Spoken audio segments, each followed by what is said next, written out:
We are back, and we are working on being more prepared to be off-grid for longer periods of time without needing to rent a town. We've changed the Discover up a little since the last time, and we've added some shelving and changed the bed into a futon. Since the weather here has not cooperated with us, we've tried to set ourselves up for the next time we go off-grid to be able to have enough food to ration out for a few weeks in case of any emergencies. We store our canned goods in this cooler that claims to be bear-proof in case we need to store it outside or in a car.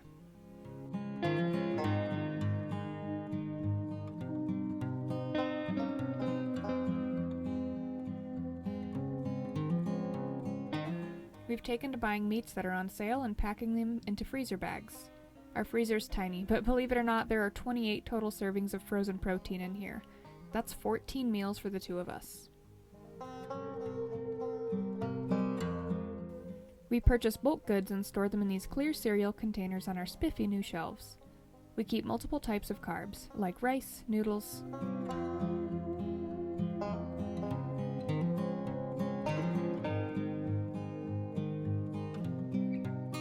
some trail mix,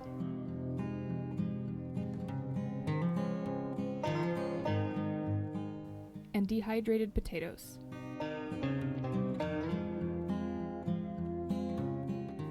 At the top of this cabinet, we store a full refill's worth of dried foods in freezer bags.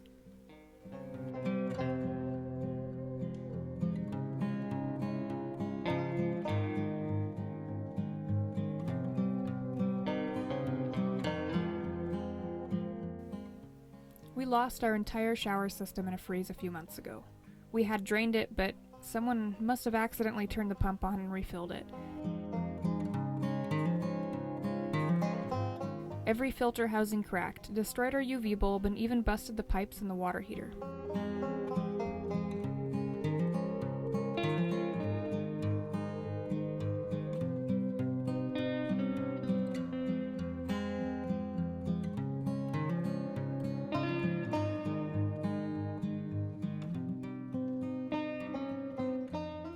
Everything can be fixed or replaced, but this needed repaired before we were even able to go back off-grid again.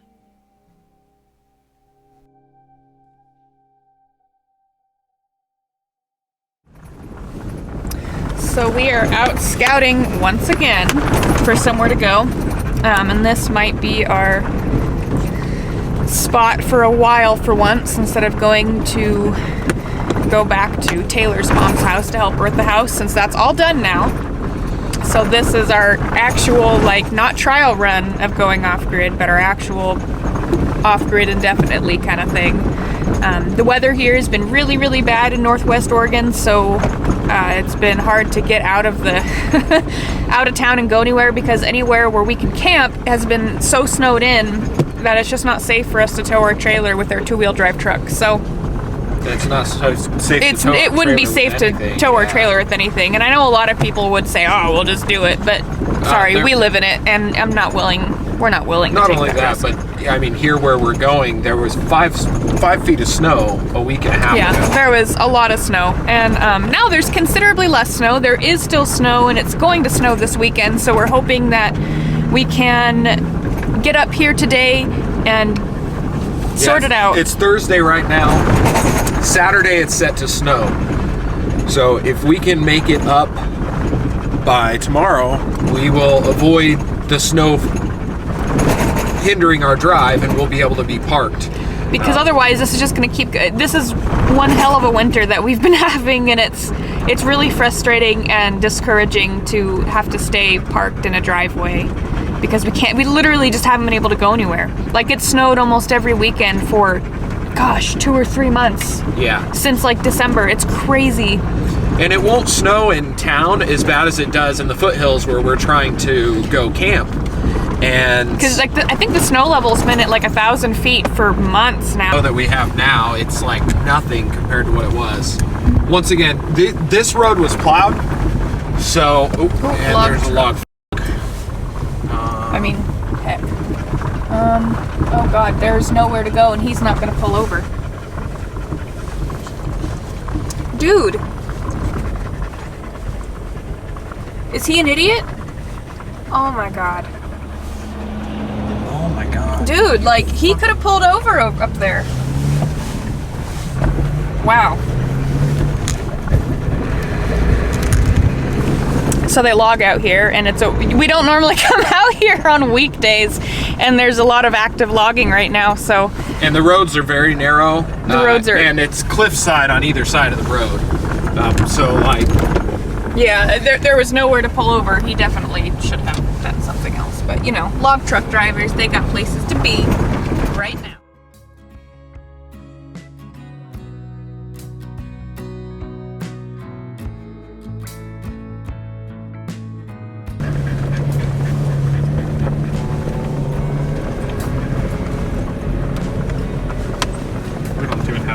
Oh, we do have a track on. Oh, this is way better than it was the last time.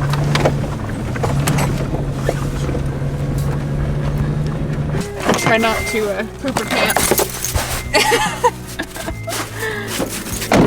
Oh my gosh. Mia, where are we, buddy? Oh God, it's slipping.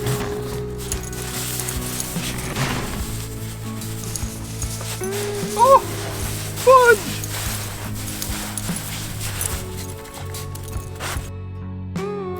Well, not too far up the trail. We're slightly stuck. We're not going to dig ourselves any deeper, but we have a shovel, so there's that. Yeah, we'll make it out.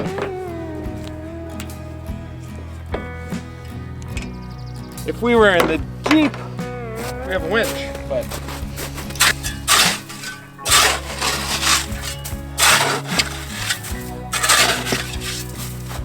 Whoops.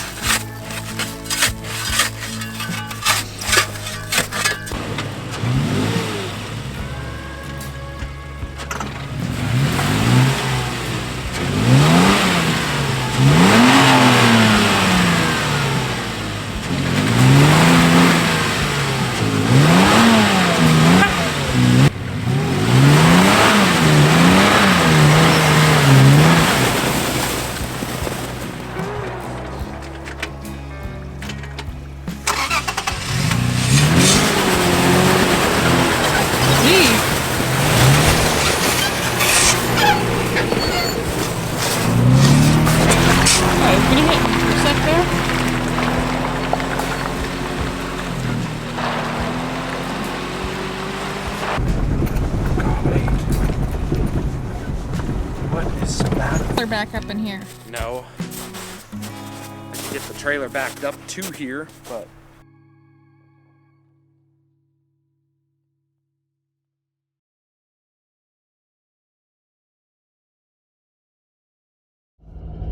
Okay, so we are officially on our way to being 100% off grid. It's only taken 6 months of us being in Oregon. I was working a full-time job going in person, like not remote, and we were off grid, and so that severely limited where we could go. The options for being off grid were limited from where I could commute to work safely and efficiently, and we started to feel like the area we were in too much.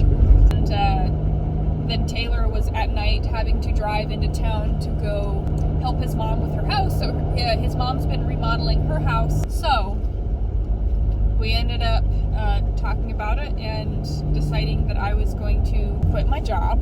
But this was a few months back.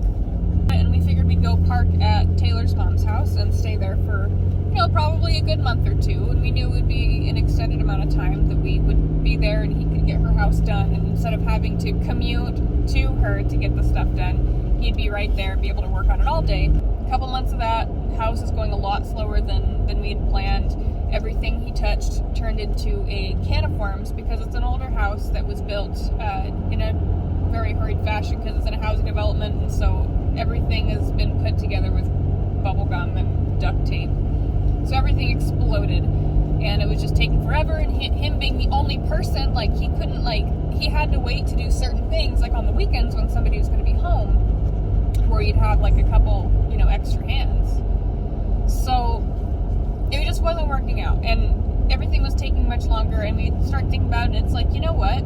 I don't know if you might not know who he is, but David Freiberger is a host on... You saw that, but there's a crash 4 miles ahead. Yeah, I saw that. David Freiberger's a host on the show Roadkill, which is a Motor Trend show. And his saying is, don't get it right, get it running. And I love that. And I heard him say that once. Windy. Anyways, don't get it right, get it running. And I've taken this to not only with cars, and he said it in reference to if you are building a vehicle and you just want to drive it, like, don't get it right, just get it running so you can enjoy it, because it sitting in your garage half done, not running, is not doing you or the vehicle any justice. We've taken the saying and we have applied it to our life, and we were hoping to, you know, push back being 100% off-grid. We just buckle down and pay off all of our debts and be done with the year. But you know what? With the state of the economy and the world and everything, we don't know. You know, you don't know what can happen. Anything can happen. So don't get it right. Get it running. So we're doing that with our life. We're not getting it right. We're not getting all of our debts paid off. We saved up a bunch of money. We have enough to last us several months. And we're just going to figure it out. We're going to go do what we want to do.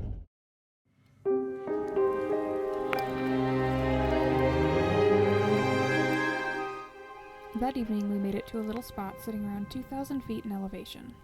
By the time we set up camp, rain had turned to snow, and by morning, we had several inches.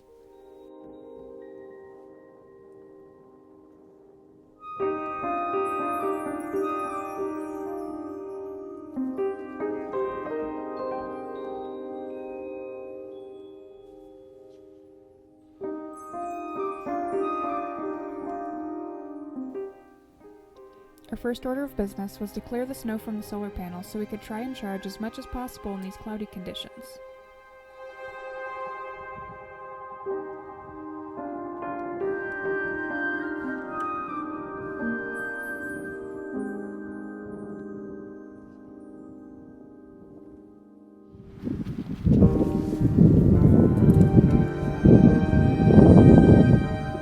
This turned out to be something that we would need to do every few hours as the snow pelted us on and off throughout the day.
You lost a shoe. No, come here. Come here.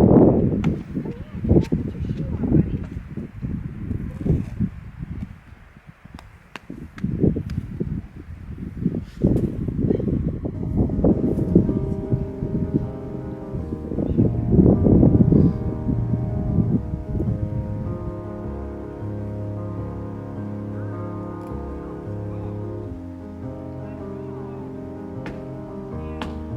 Alright.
After lunch, I started baking some biscuits to go with our dinner.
If you found value in this content, please like, share, and subscribe so you can keep following us on our off-grid journey.